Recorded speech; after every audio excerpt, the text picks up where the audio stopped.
Mormons, again, we did a study of church history not too long ago, and we skipped over some of these religions, like Jehovah's Witnesses, like the Mormons that we're talking about tonight, Seventh-day Adventists. I mean, the list goes on and on and on. If we were to study every religion, every denomination out there, it would be, a very, very long study. I'd be gone. Yeah, right. Yeah, there's like over 3,000. Yeah, so that would definitely be a long series. So we're gonna just touch on the main ones. Again, filling in the blanks of some that we skipped during the church history. And last week was singing. The week before, we started talking about Mormons and Joseph Smith. And Joseph Smith, had the vision of those tablets. And to substantiate the authenticity of these tablets, he relied on the testimony of three men who we mentioned a couple weeks ago: Oliver Cowdery, David Whitmer, and Martin Harris. The problem, and again, their names are still at the beginning of the Book of Mormon as being eyewitnesses to these tablets. But as we mentioned, the problem is that they don't want you to know is those three men came out later and said, yeah, it's not true, right? But they're still in there. They don't want to take that out. And so, very, very interesting. And so, some of his famous prophecies were that there was going to be an outbreak of a civil war. And we mentioned how we can easily, any of us here, can make that prediction. We see things going on in the world, and we can say, within the next 10 years, there's going to be a major war that takes place. All right? So it happens within 2 years or 9 years. If it's within that 10-year period and there's a war that breaks out, I can say, see, I prophesied. I knew that there was going to be a war. It's kind of like, you ever see, you don't see them too much anymore, but I remember the show where you had like a psychic, and they would have an audience of people, and they would say, I'm getting somebody with a name that starts with the letter M, right? And then they would get that person. There's a woman in your life, right? Well, of course, is it a friend? And, they ask questions until they pinpoint things, and everybody's like, wow, they're playing a game is what they're doing. And so the same thing here with Joseph Smith. And so we mentioned too the Mormons, he said that they would never go west of Missouri. That's obviously not true, because where are they mainly established now? Utah. That's a little bit further west than Oh yeah. Oh yeah. Yeah, and there was a split. There definitely was a split. And so again, you see that his prophecies, he said that Jesus would return in 56 years. And at that time he made that prophecy, that would have meant that Jesus would have returned in 1891. Well, again, didn't come to pass. He talked about people living on the moon and said that they were 6 feet tall, dressed like Quakers, and had a lifespan of 1,000 years. So, I mean, he's just making stuff up, right? And people bought into it. They believed it. And so, I mean, just over here, you got a church that says Latter-day Saints. I mean, they're Mormons just right here in Lake Wales. And so they are a growing denomination. They are still growing. But one half of all Mormons live within the United States. 72% of them live in Utah. Most of them are in Utah, but as Russ pointed out, they are starting to disperse to many other places like Texas, places like that. Right now, there's roughly 152 Mormon temples worldwide. 70% of all Mormons are born into the family faith. The Latter-day Saints Church operates 17 missionary training centers where missionaries will undergo 12 weeks of intense training. There are 45,000 missionaries on the streets at any given time across the United States. Think about that. 45,000 missionaries on the streets. Doing what? Knocking on doors. They do get out. And you know what? Hey, nothing wrong with that. Granted, they're not teaching, the true doctrine. They're not teaching the truth. But, I mean, they are at least willing to get out and talk to people. It is estimated that these missionaries, convert about 800 people every single day in the United States. Think about that. So at any given time, you got about 45,000 of them out there in this country. And roughly, on average, 800 people a day are converted to Mormon. That's why it's growing. It's growing quite a bit. And see, another thing that I think we mentioned a couple weeks ago is who are usually the ones knocking on the doors? Young men. How do they look? How are they dressed? White shirts, slacks. Tucked in, ironed. They look pretty sharp, right? The name tag, so you know who they are. Very polite, very well dressed, good looking young men. And so that's attractive to some people. And so they send them out there. So it's important to note that the larger Latter-day Saints Church separates itself from the Mormon fundamentalists, the FLDS. Even though both groups, they claim that Joseph Smith was a prophet. They both claim that, and they share the same history and the same text, the Book of Mormon. They separate on one inflammatory point of doctrine. Anybody know what they're separated on? Polygamy.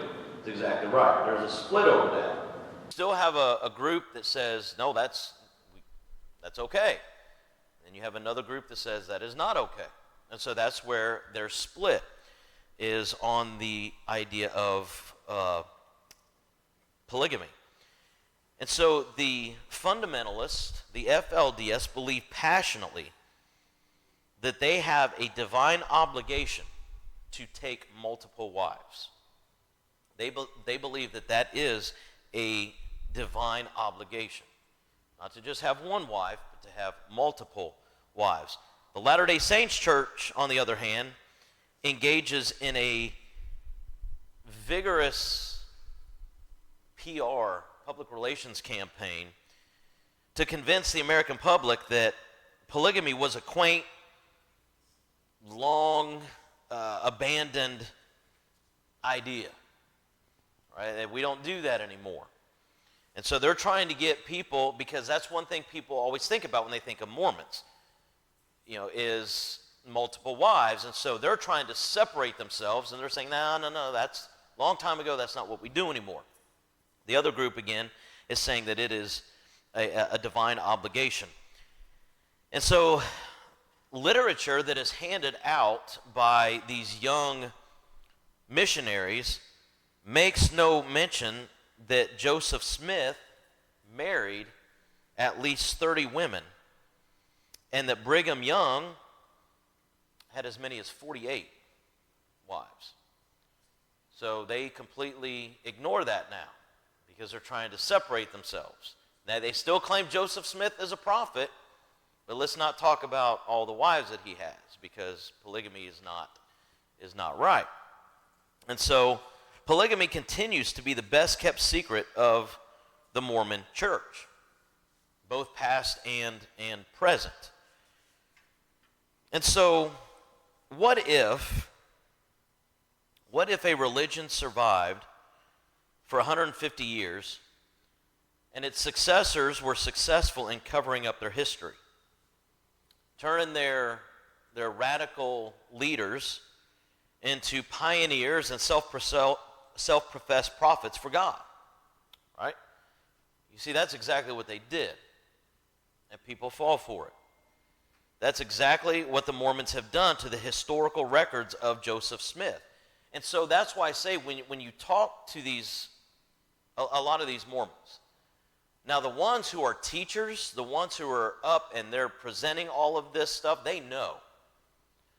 Those that are the students are taking in this information. They're not being told the whole truth. And so when you talk to them and you bring things up like this, they're going to look at you like, that's not true. What are you talking about? It's because they don't know. They really don't know. And so, again, they're hiding the records of Joseph Smith as well as Brigham Young. They don't want people to know the truth. And so perhaps that's why the Latter-day Saints members are counseled to shun all anti-Mormon literature. They're told to not read any of it. Why do you think that is? They're going to find the truth, right? So they will tell them, do anything that is anti-Mormon, don't read it. It is wrong to read it. Because again, they don't want them to know the truth. And so there are two things, however, from which the LDS, the Latter-day Saints Church, cannot escape. One is their history, and two is their doctrine. They can't escape it. It's just a matter of fact. And so why do you think people fall for this? It is alluring, but I will say that they are gaining ground now, but all Christianity as a whole is gaining more ground now, because we're in a post-evolutionist phase where evolution has, even the people that preach evolution have now come to the conclusion that there has to be some intelligence to this. Richard Dawkins himself has come out and said that, which, if there was a pope for evolution, he would be it. So the explosive growth of the Mormons over the last 10 or 20 years has happened because of that, but also because they present themselves well and they show up at your door. They're very kind. Everyone that I've ever dealt with is very kind. They want you to be involved in their community. Judaism is the same way.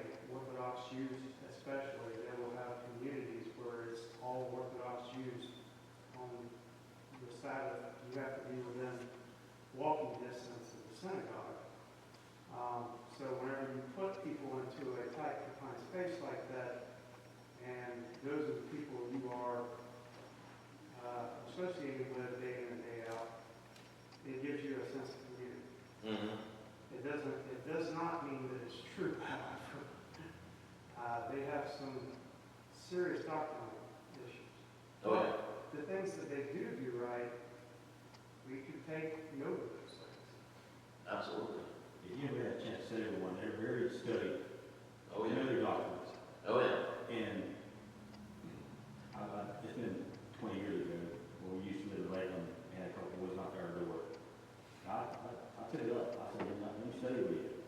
And very prepared. Oh, yeah. Because, one of the first questions they asked, David had multiple wives, but at the time, we needed to increase the population of the Mormon church. And it was not needed now. And, and they had a good argument. You got to know your doctrine as well as they know theirs. They studied very well. Oh, yeah. They knew what they were talking about, and it's very enticing. If you start to sit there and listen to somebody, these guys are pretty smart. Oh, yeah. Yeah, and that's one group. Along with many, I mean, you got Baptists and others, but that's one group where don't assume that you know their beliefs, just like the polygamy.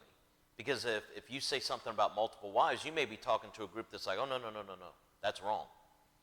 But then you may be talking to another group that, yeah, I mean, David had multiple wives. right? So, yeah, the thing when you talk to the Mormons is listen. Listen to them. Listen to what they're saying. Don't just assume, because a lot of people assume, especially the polygamy argument. Charlie?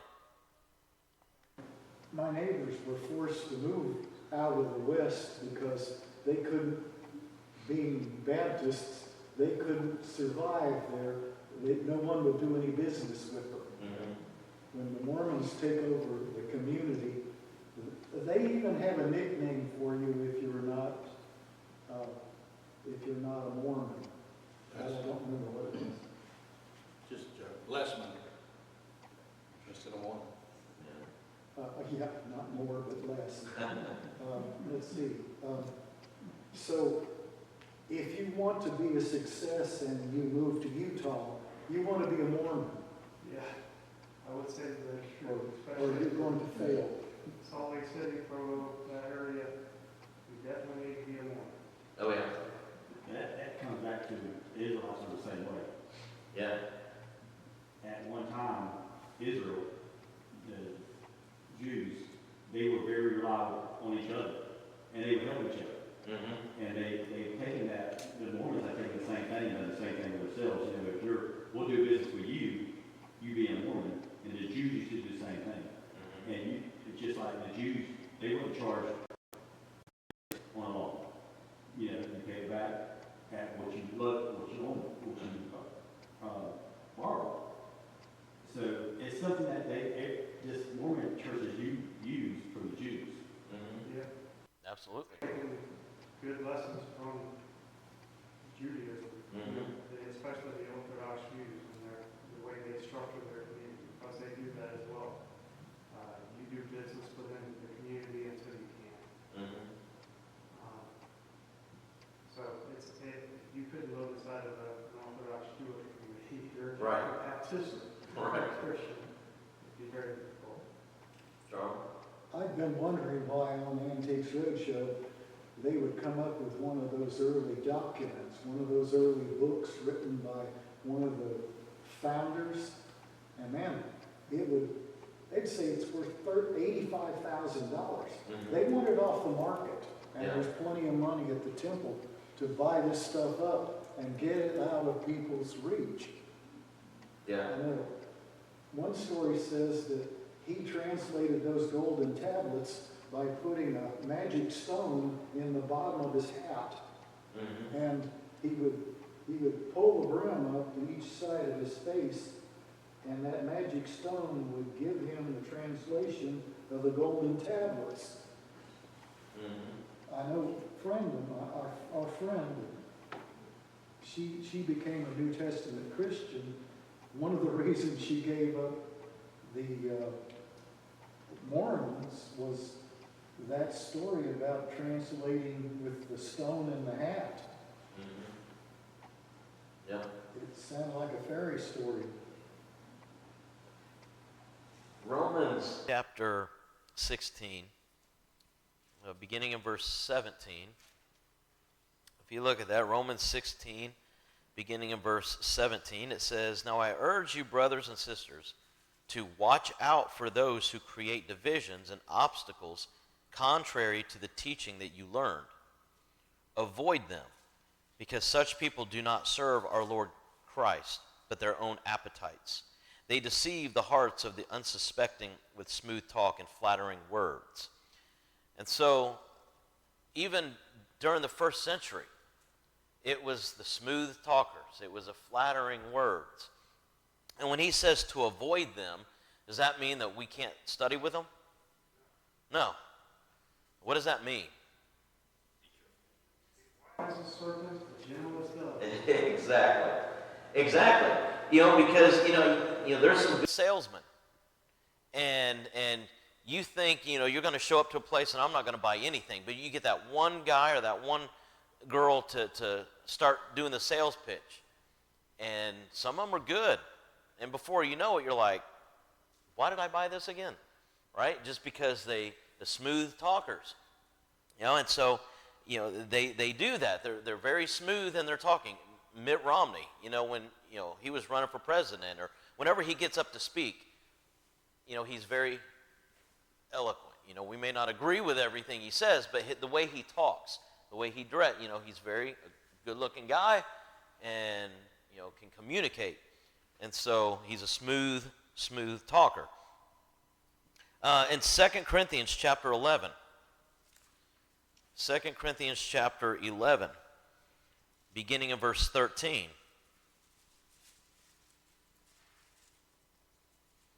He says, "For such people are false prophets, or false apostles, deceitful workers, disguising themselves as apostles of Christ.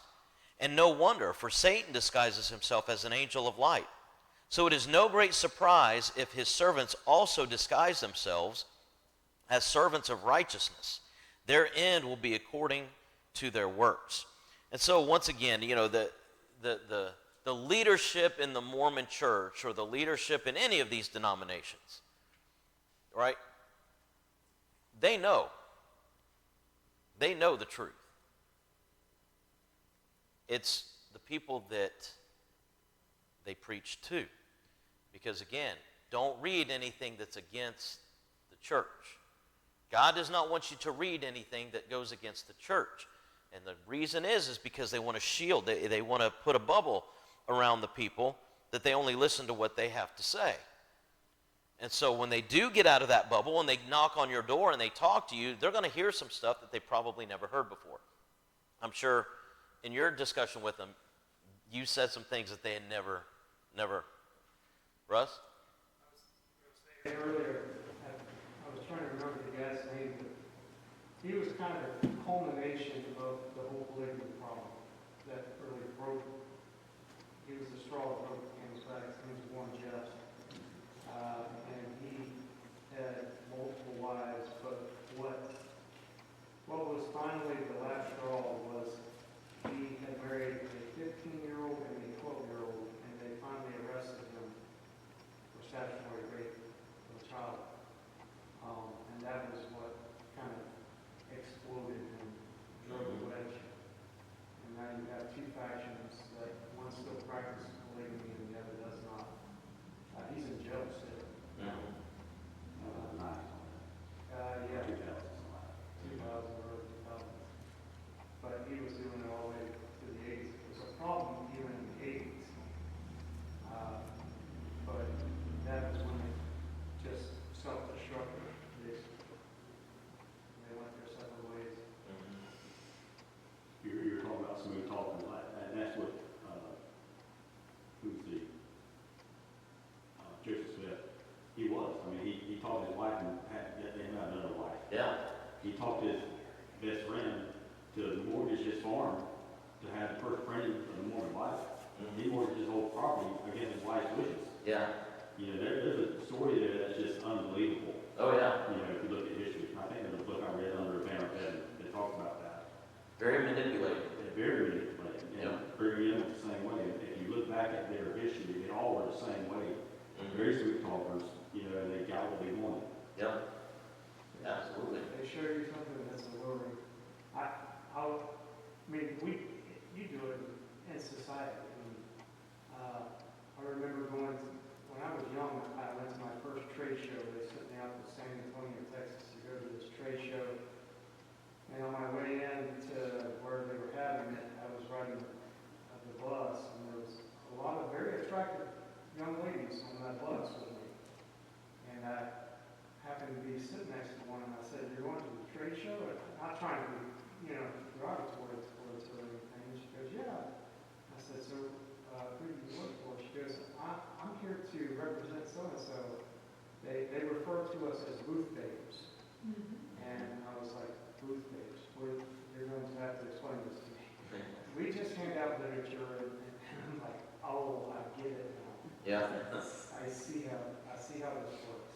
Yep. So their whole job was to draw me, dummies, in to get pamphlets so that I might buy their product. Yeah. So, And they use.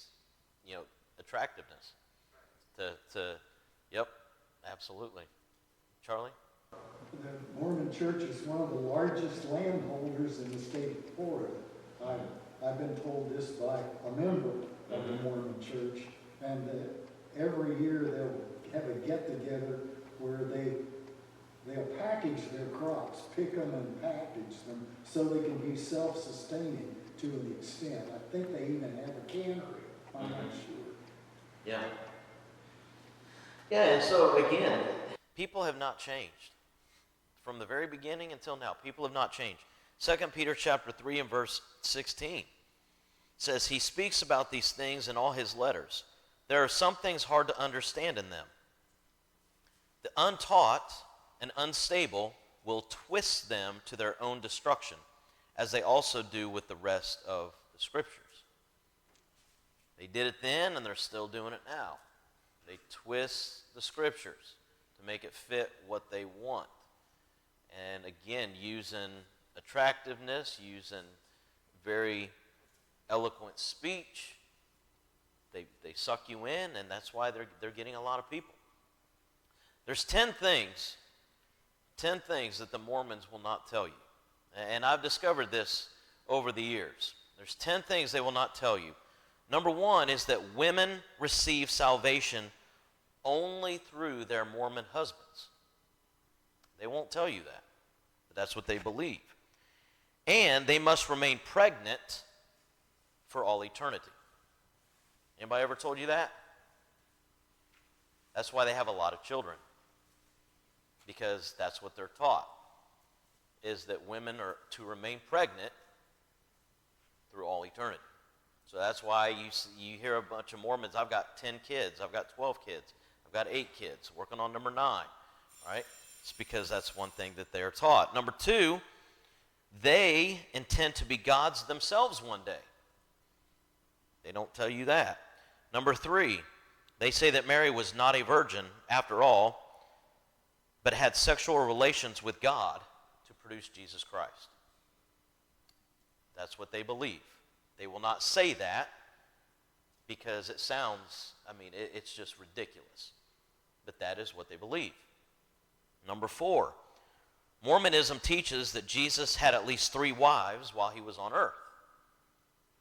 Again, something that they don't want to tell you. And then, the Heavenly Father that they pray to is really an exalted man. Number 6, the reason there are no maps in the Book of Mormon is because there is no archaeological evidence to support it. If you have a Book of Mormon, if you've ever seen a Book of Mormon, there are no maps. You know, like our Bibles usually will have a map of different lands. Theirs do not. Number 7, the secret rites of the Mormon temple are based upon the ceremonies of the Masons. Number 8, until 1978, I think we mentioned this a couple weeks ago, up until 1978, that was not that long ago, they considered the black race to be inferior. They did. That is not discussed, and we all know why that's not discussed. Because how could you have a congregation continue to grow if people find out that up until 1978, the black race was inferior? Right? So let's not talk about that.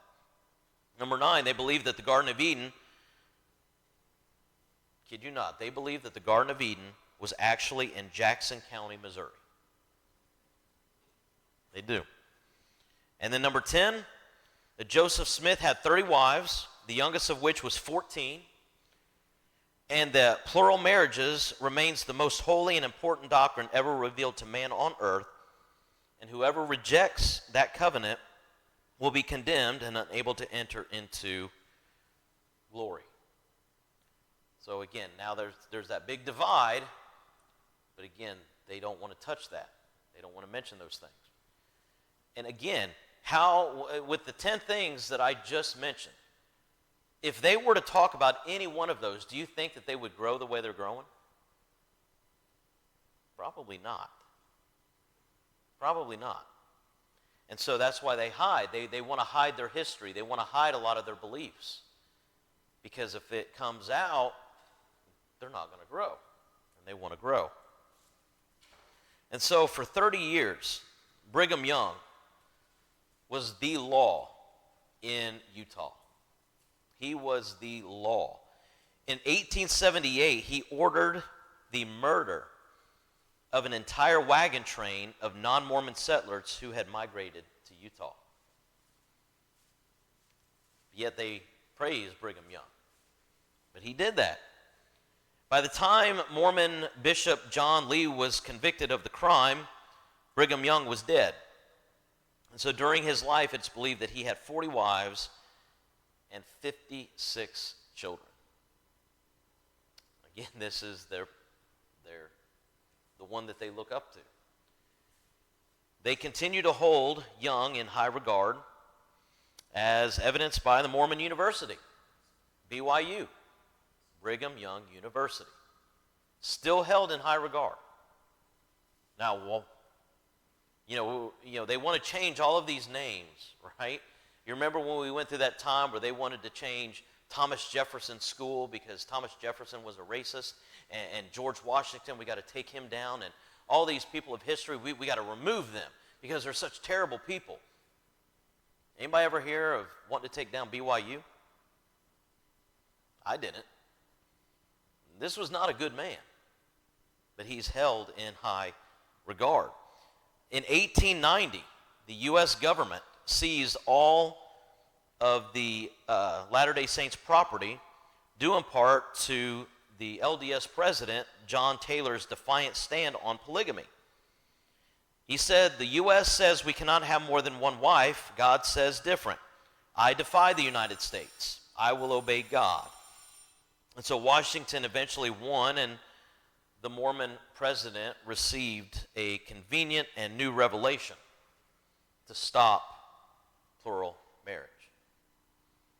So kind of funny how the timing of that works. You know, the government wins, and so now all of a sudden, oh, okay, I got a revelation that what I was saying is changed. All right? And then the seeds of the Mormon fundamentalism were sown, as many believed then and now, that the Latter-day Saints Church sold out one of its most beloved of all beliefs in order to join the American mainstream. So again, they don't want you to know these things. And again, if their members would just study, if they would look into these things, I think many of them, if they were honest, they would leave. But they're told not to. They're told not to look into these things. They're told just to listen to me. You know, read the Book of Mormon. Don't listen to anybody else. Anything, all this literature out there goes against the Mormon. God says don't read it.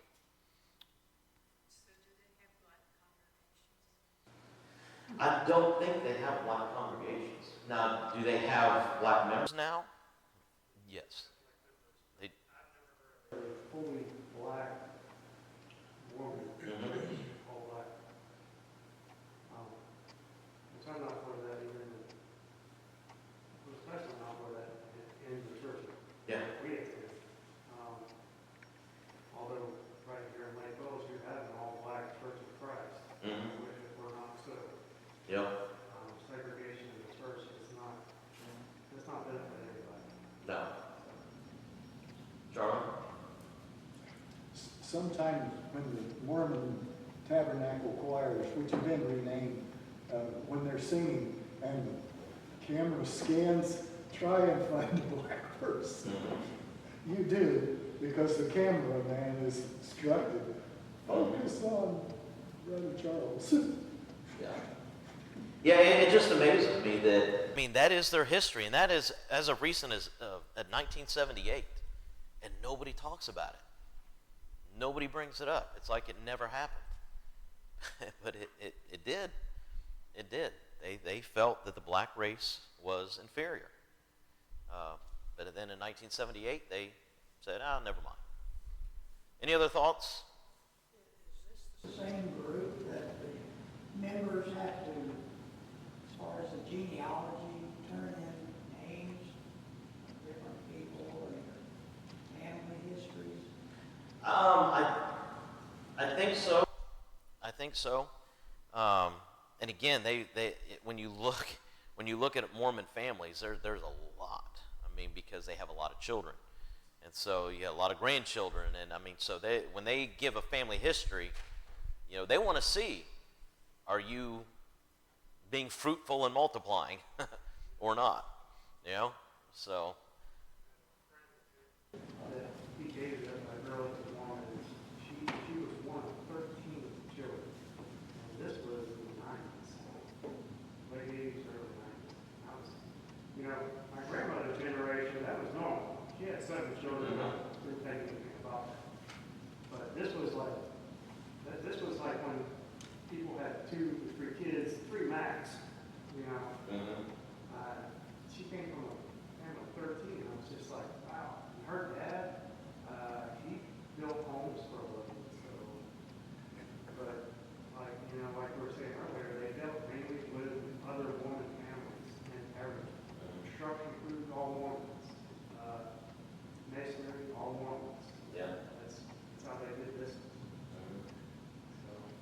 Yeah, I can't imagine having like 56 kids. I mean, I've got two, and I'll get their names wrong.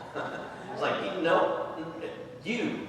How do they support all of this?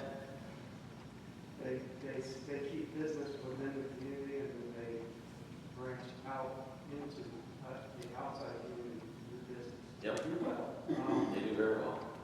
the Mormons out in Utah, most of them are very well off.